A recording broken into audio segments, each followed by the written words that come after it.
Hey, welcome in. I'm Rita, and this is The Story I'm Telling Myself, a podcast about uncovering the beliefs that hold us back and rewriting them with truth, courage, and clarity. If you've ever felt like you're standing in your own way, you are not alone. Let's get into it.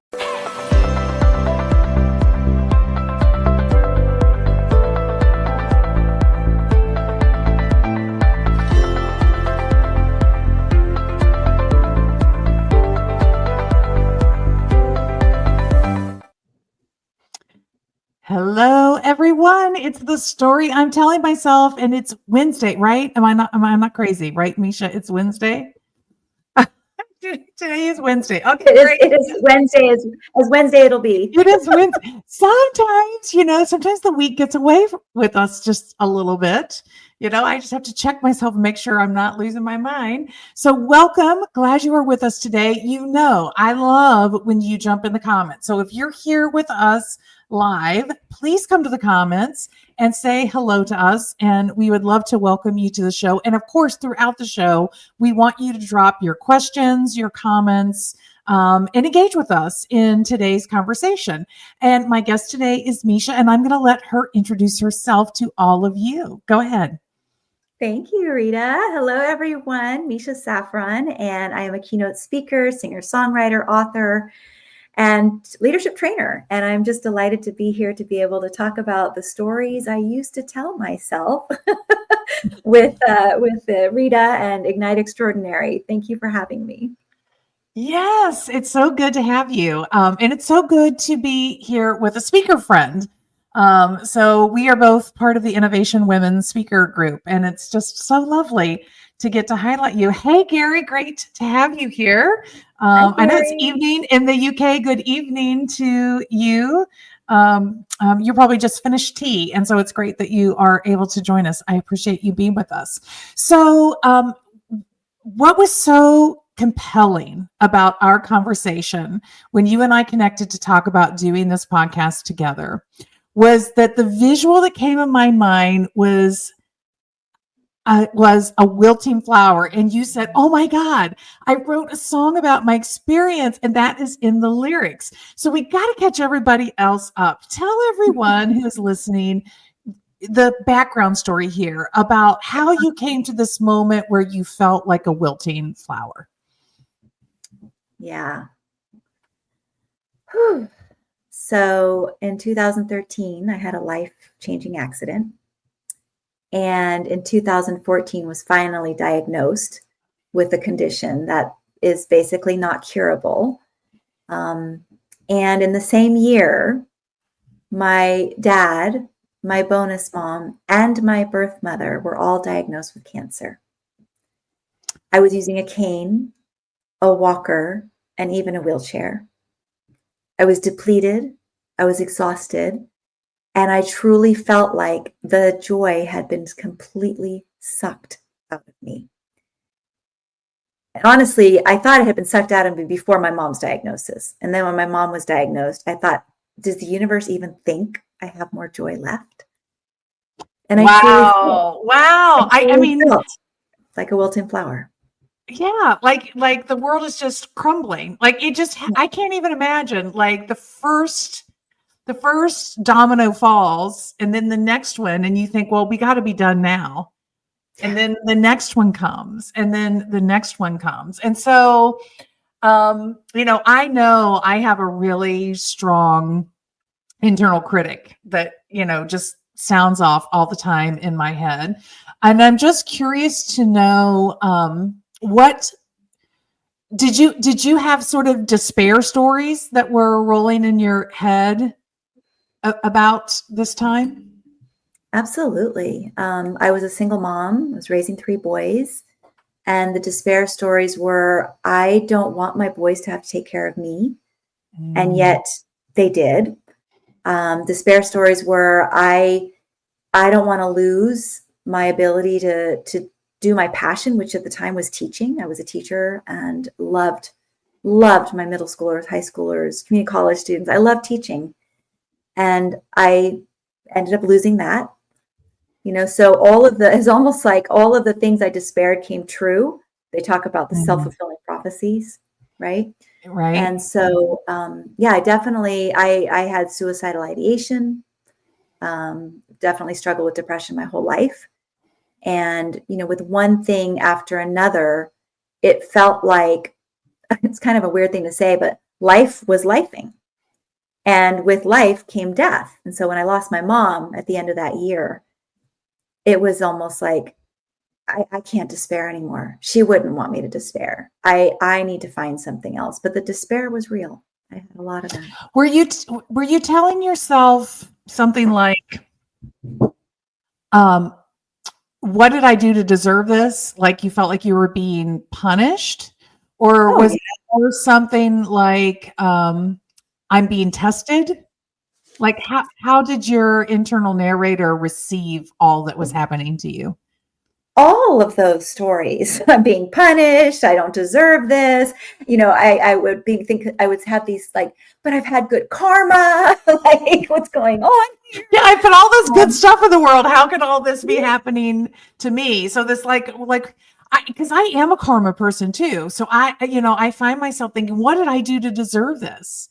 yeah. And the test, I do believe that I was always told that the universe only gives you what you can handle. I'm like, well, they got the wrong person. They don't know who they're talking to here. But the reality is, yeah, I mean, every day is a test, every day. And I was an educator who liked alternative education. So those, regular tests, I had to give them, but I didn't like them and I didn't do well with them. So why are you, the universe, giving me all of these tests?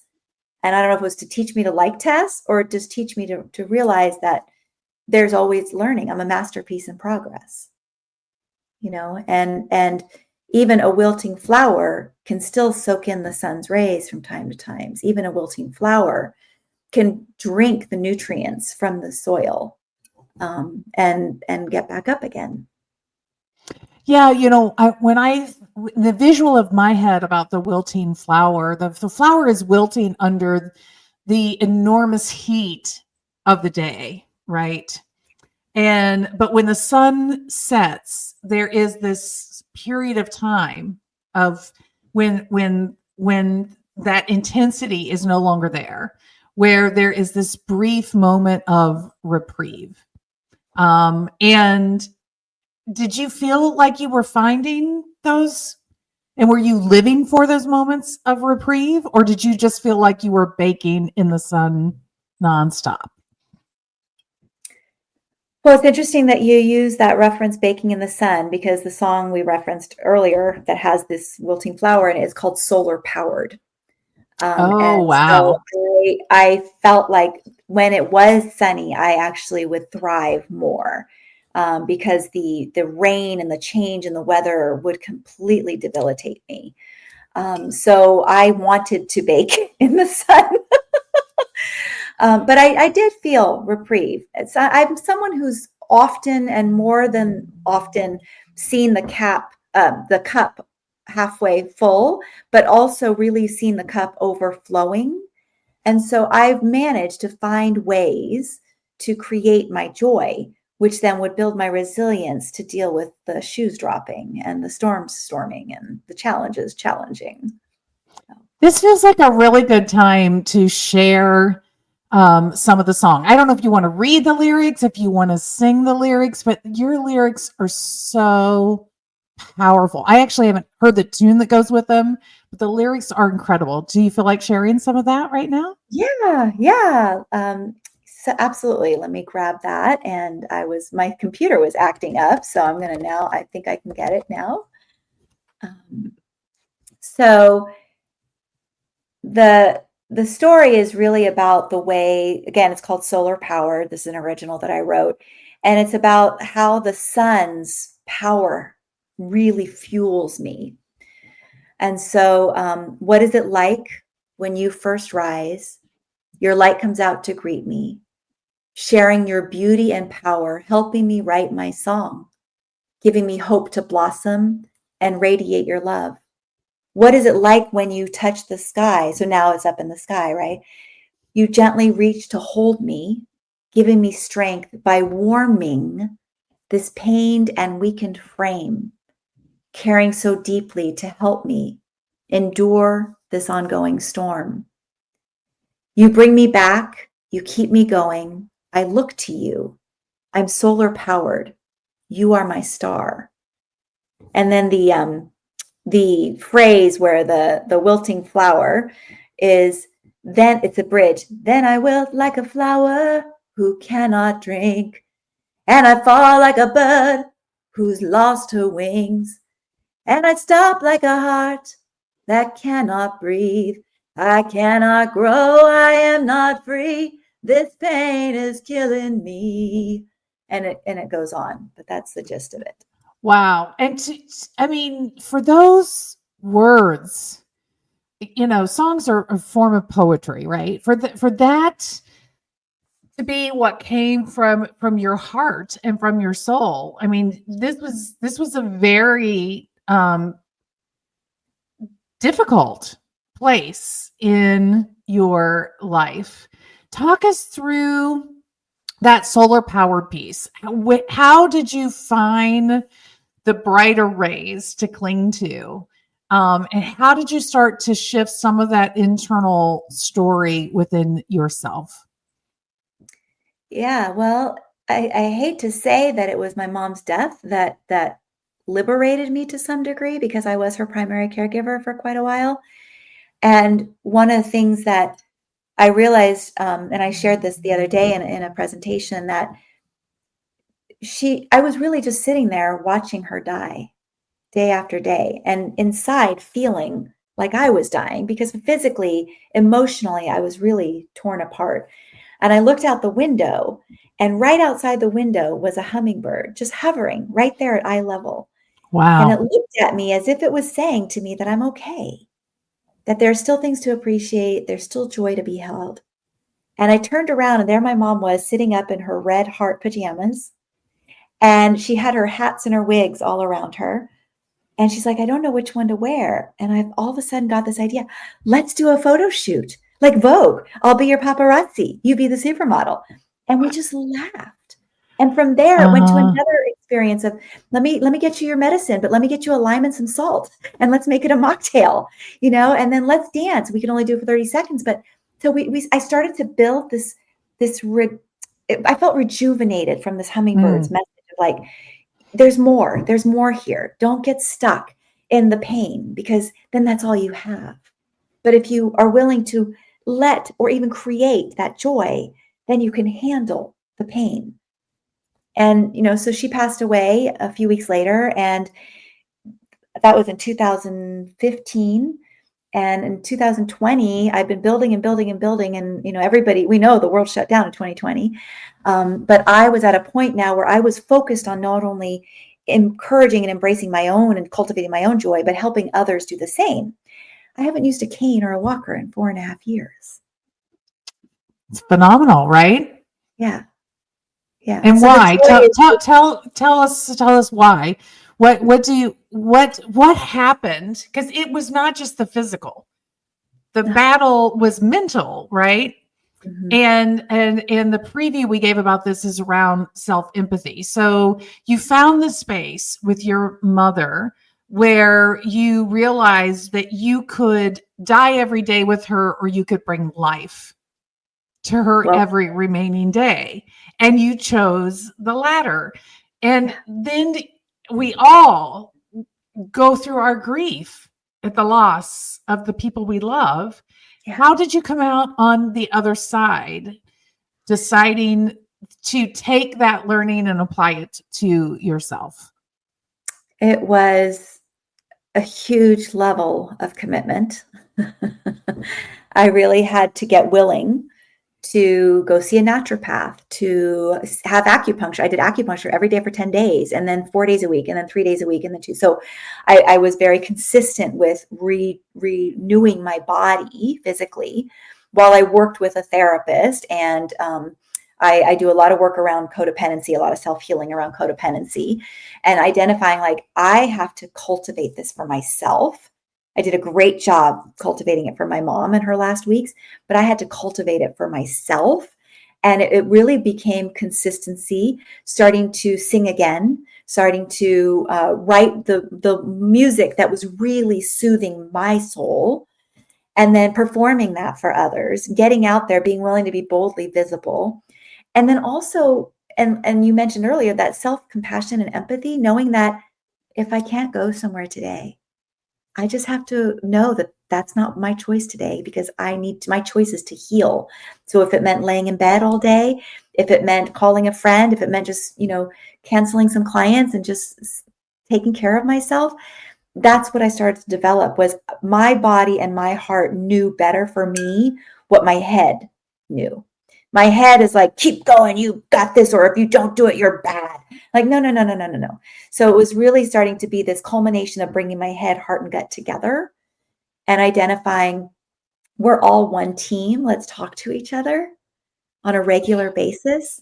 Yeah, well, it sounds like at the beginning, and this is a framework that traps so many of us in so many ways in our life. We get caught in the all or nothing framework. Yes. And so it sounds like at the beginning, you were sort of in this place of all or nothing.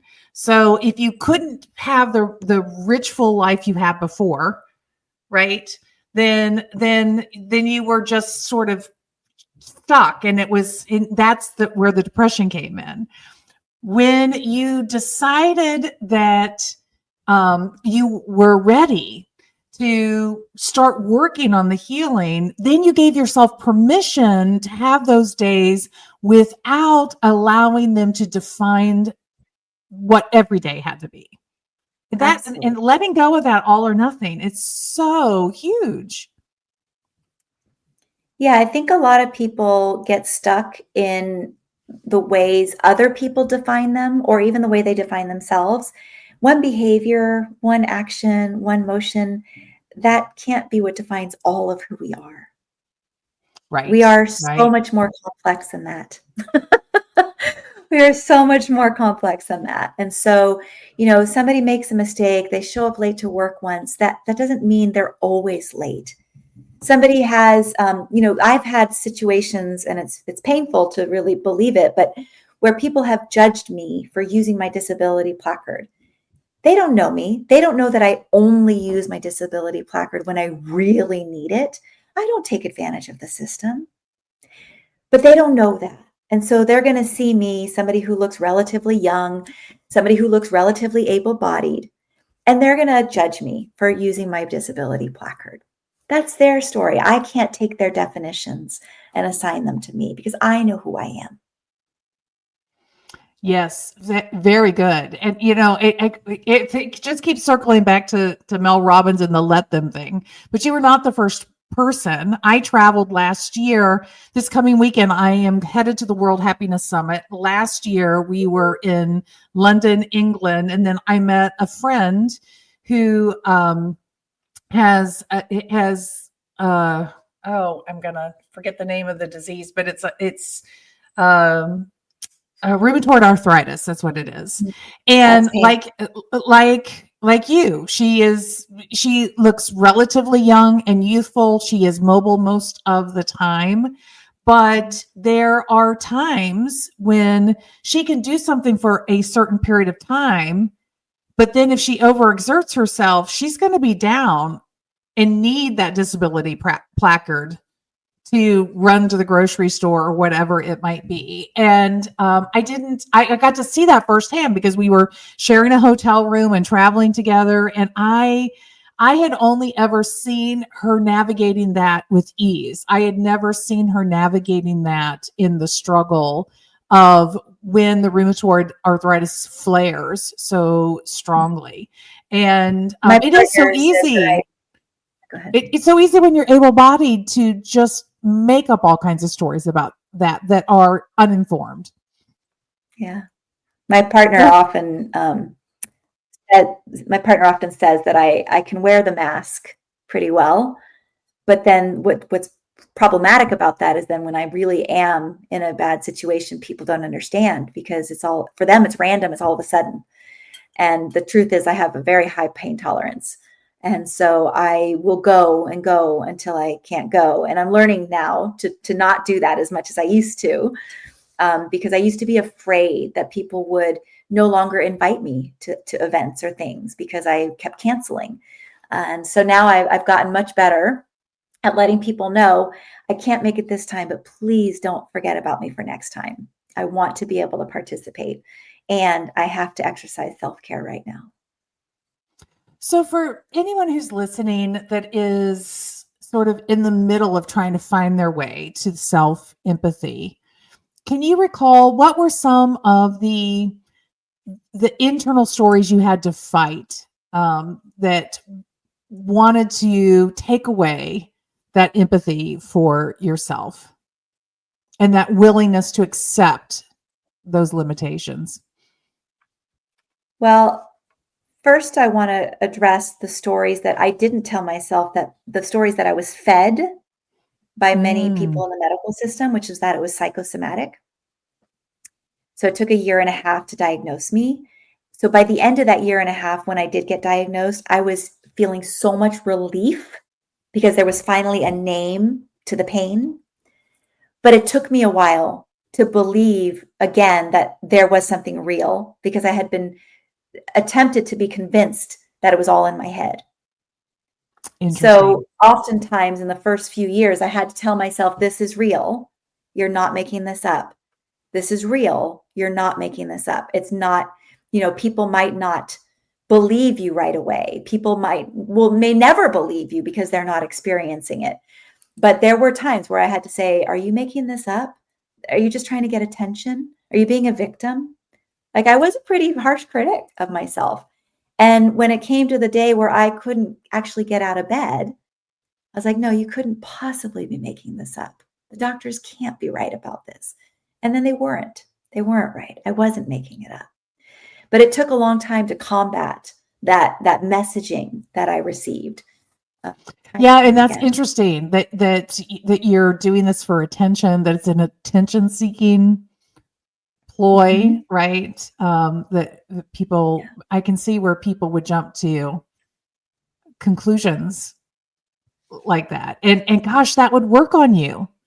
That would really work on you. So where did you find the strength to say, let them? And when people are feeling gaslit, that's the hardest thing. People are all often asking themselves, like, is this real or not real? Did you have somebody that you trusted, or did you find all of that within yourself? I mean, that's such a tricky thing to navigate. I mean, I just think about people that I know that are experiencing microaggression in the workplace, right? And they're asking themselves that question, like, is this all in my head? Am I just making too big of a deal of this? Is this really real? Like, it is like, you can feel it in your body. Like, even as I say those words, I feel the anxiety and the panic and all of those things want to flood my system, and which makes it so much harder to get to empathy for yourself. So what wisdom or advice can you share about how you were able to do that? Well, for me, I mean, I was already doing a lot of really deep self-exploration before the accident. And so even though there was a lot of messaging that came through, I had to just keep checking in with myself. And oftentimes I'll hug myself, or I'll put my hand on my heart, and I just kind of check in, like, what's happening is real, or is there anything that you're needing, that you're using this to try to get what you need?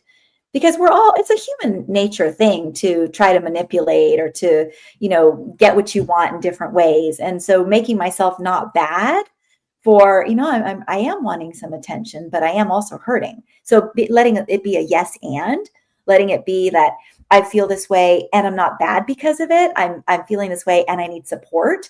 And so allowing myself to be in both truths, right? That I'm in a lot of pain.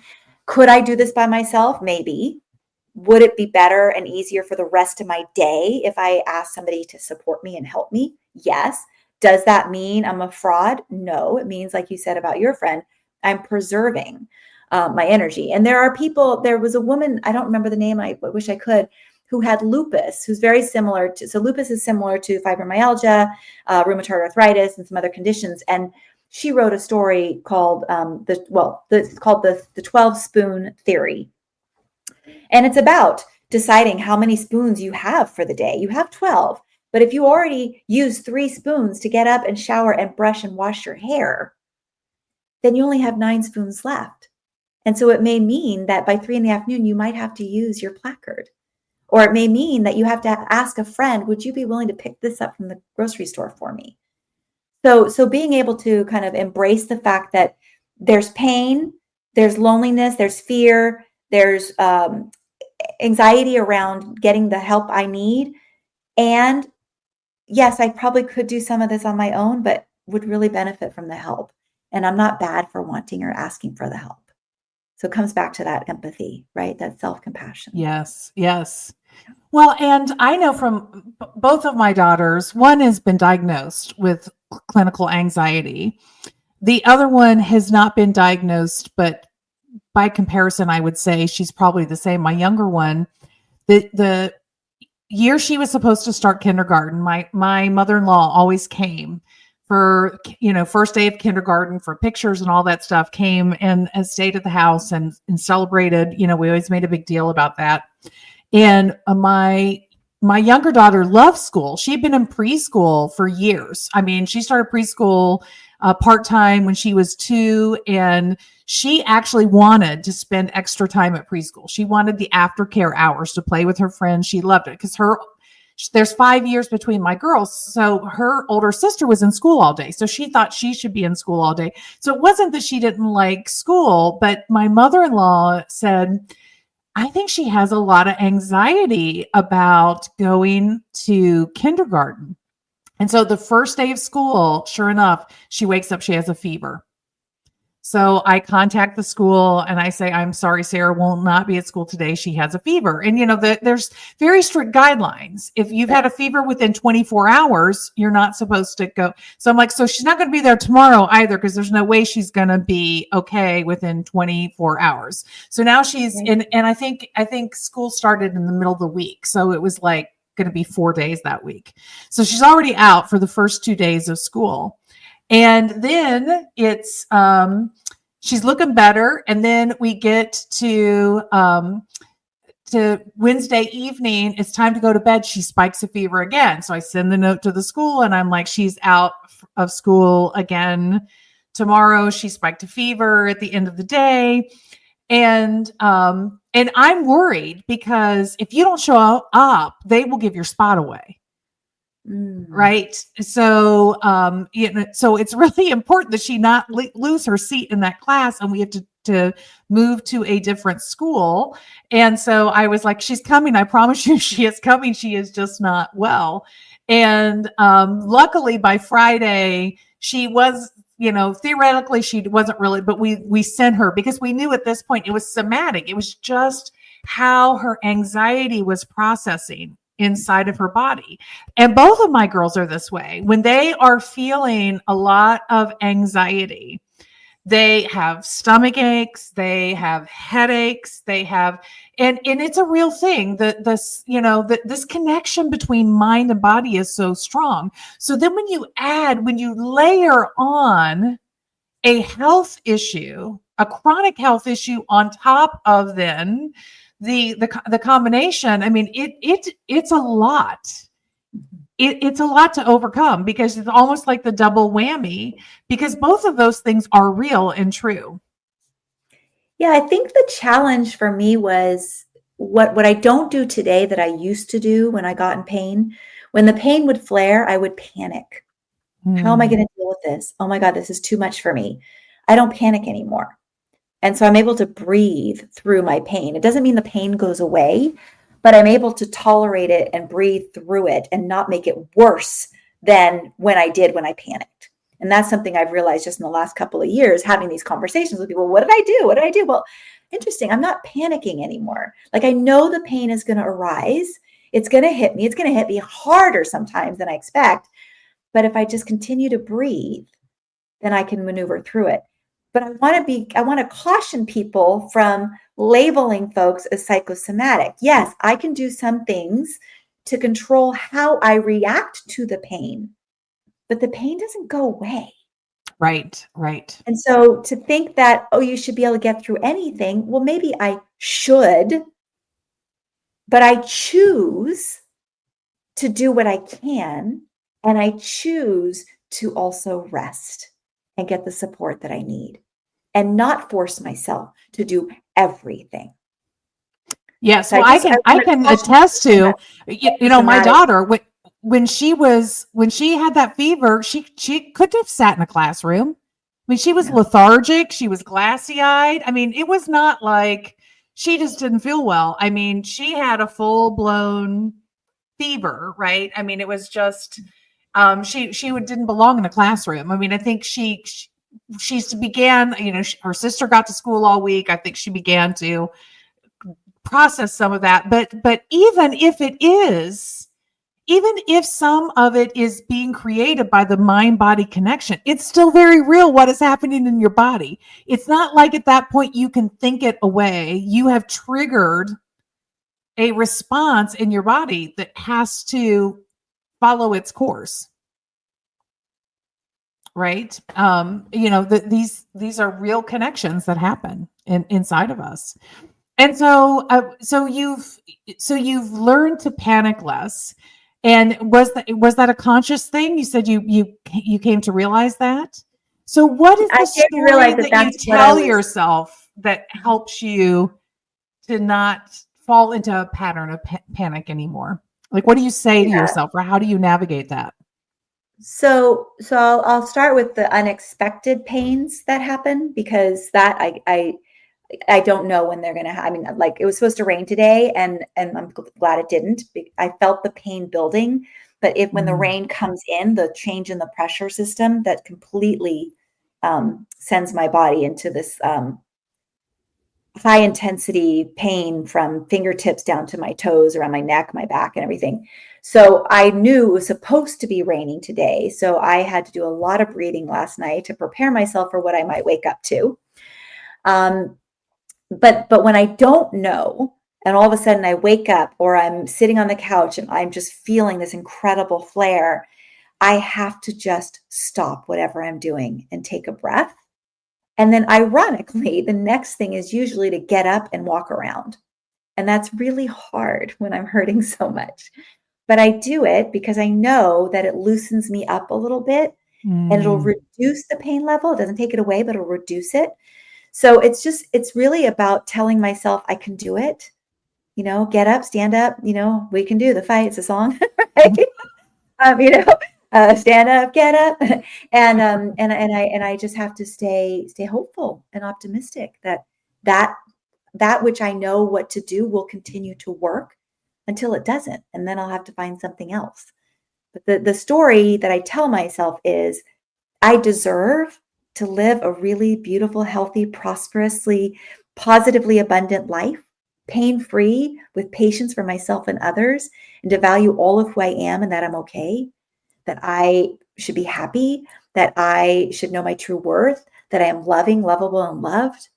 I have to tell myself these things to believe them, so that I can go from that wilting flower to the vibrant, strong, glowing flower. Um, and I will be honest, not every day does it work. Some days it's just like, right. I don't want to believe it. That's BS. I don't believe it. And it's usually just moments in a day, not the whole day. So just really helping to identify. The other thing the stories I used to tell myself was that, and you hear people all the time, you ask them how their day is, and they say, it's kind of a bad day. But that hummingbird taught me that if there's one thing that makes me smile, it's a good day with maybe a lot of shitty moments. Excuse my language. No, Right? It's a no, good I day. love it. It's a good Yes. day. But I have to be willing to, like we talked about earlier, about defining ourselves. We can also define the day in the way that supports our true, real experience. There are so many moments in a day. Count them. Well, you got 24 hours. How many minutes are in an hour, and how many moments are in a minute? Right? So many moments that you have to find out what's outweighing. Is it all the bad, or is there the good? And you can create good just like you can create bad in your life. So where do you want to put your attention? Because where you will put your attention grows. Yes, yes. That is 100% spot on. And it's so beautiful to hear that shared by you, Misha. Thank you. I mean, I can't wait to do this clip and post this out. And this is going to, people that just need to take that little speech you gave and put it on repeat, because we allow circumstances, we allow other people, we allow our internal critic to turn our attention to the bad moments and keep it there. Mm-hmm. Well, there's science that proves that we're much more attached to negative than we are to positive. There's brain science, right? So, but we have the option, like you said, we have the option to create, to get creative like you did for your mom and create moments that fill our cup, moments that bring us joy, moments that give us purpose. See, you were sitting there without purpose, without real meaning, watching her die. And then you found a way to bring meaning into the final moments of her life. Right? I mean, that is the essence of happiness for us. Yeah. We have to have meaning, and we have to be walking into that meaning. And when you tell yourself that every day, I love your honesty, that there are moments that you lose it, but when you lose it, you don't abandon it. Mm-hmm. You allow yourself to pick it back up, like your favorite scarf, and wrap up in its warmth again. Yeah, because we're masterpieces in progress. We're not perfect. Life would be so boring if we were perfect. You're very right. Well, I regret to say we are at the end of our time, but this was such a lovely conversation.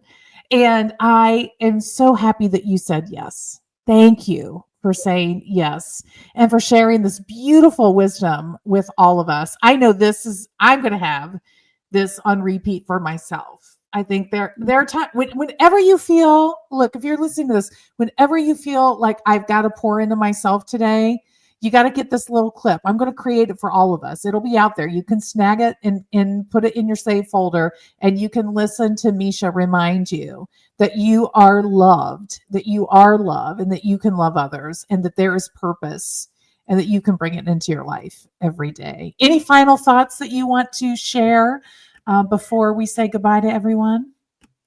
Just a reminder that, and I said this a little bit earlier, but I really want to hone in on this, that some people don't feel they deserve joy. Some people don't feel that they're worthy of it, or they're afraid of it because they think the other shoe will drop.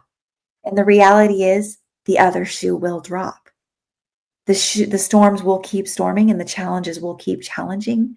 So build your resilience with joy and rest, knowing that you then can handle every shoe that drops. It might not feel good, but you can feel better knowing that you've resourced yourself. I love it. Yes. So look, you need to connect with Misha. The best place is LinkedIn. So I've got her LinkedIn in the chat. I'm trying not to sneeze. You want to receive all of, her stuff that she posts is just it's just all of this wisdom. You want this in your life every day. So make sure that you are getting connected with her. And once again, this is her website.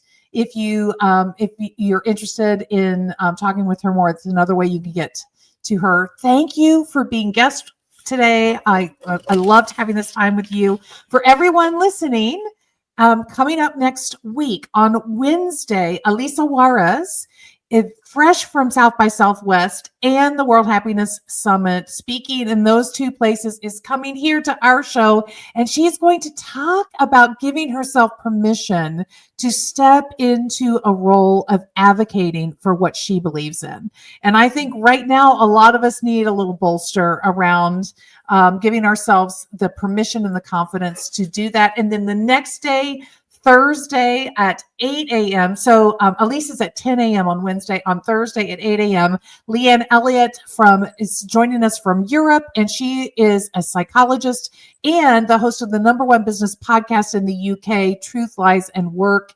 She's going to share her wisdom about a time in her life when she was learning how to be a manager and needed to learn to accept help. something that we all could do a little self-work on, I'm thinking. So make sure that you are following, that you're liking, you're sharing, and inviting others to the show. I'll see you back next week. Have a great week, everyone. Bye. Bye.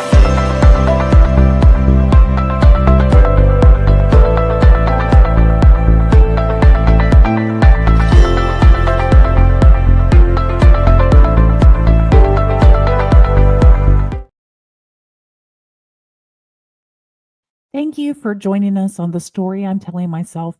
If you loved this episode, would you do us a big favor to help us reach a bigger audience? Simply subscribe to the Story I'm Telling Myself podcast and rate this episode and share it with a friend. Thank you for listening.